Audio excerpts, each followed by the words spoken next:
بسم اللہ الرحمن الرحیم۔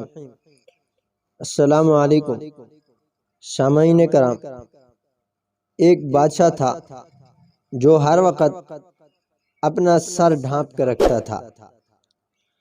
اسے کبھی کسی نے ننگے سر نہیں دیکھا تھا۔ بہت سے لوگ یہ اس راز کو جاننے کی کوشش کی، لیکن بادشاہ ہر مرتبہ کمال مہارت سے بات کا رخ موڑ کر جواب دینے سے بچ جاتا۔ ایک روز اس کے وزیر خاص نے بادشاہ سے اس راز کو جاننے کی ٹھان لی، یعنی کہ عزم کر لیا۔ حسب سابق بادشاہ نے بڑی کوشش کی کہ کسی طرح وزیر کا دھیان ادھر ادھر ہو جائے، لیکن وزیر بھی اس راز کو جاننے کا ارادہ کر چکا تھا۔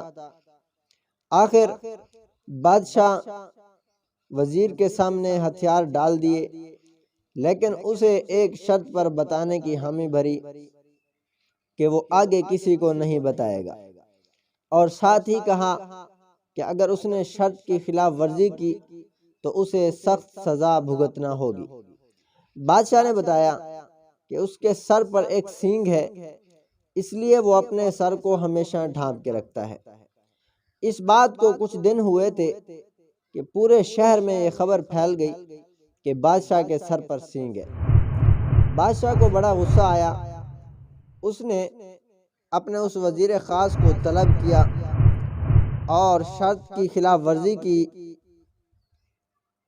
پاداش میں شاہی حکم صادر کیا کہ اسے سخت سے سخت اور کڑوی سی کڑوی سزا دی جائے۔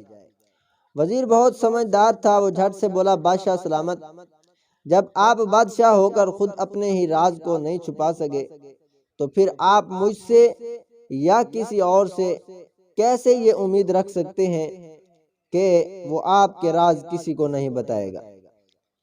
تو بادشاہ کو کہا وزیر نے کہ لہٰذا آپ کے راز کو چھپا کر رکھے یہ آپ امید کیسے رکھ سکتے ہیں؟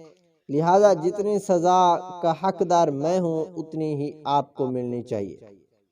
تو سامعین کرام، ہمیں سبق کیا ملتا ہے کہ زبان سے نکلے ہوئے الفاظ اور کمان سے نکلا ہوا تیر جب نکلتے ہیں تو دو کام ہوتے ہیں۔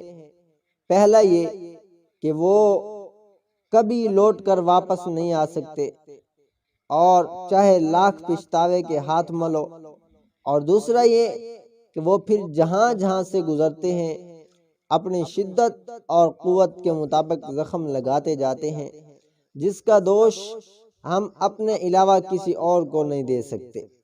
اس لیے کہتے ہیں کہ جب تک الفاظ آپ کے اندر رہتے ہیں وہ آپ کے غلام ہوتے ہیں، اور جیسے ہی وہ ادا ہو جاتے ہیں پھر آپ ان کے غلام بن جاتے ہو۔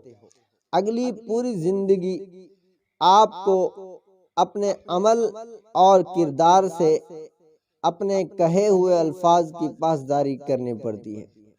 سامعین کرام، امید ہے آپ کو ہماری ویڈیو پسند آتی ہوگی، تو لائک سبسکرائب لازمی کیجیے۔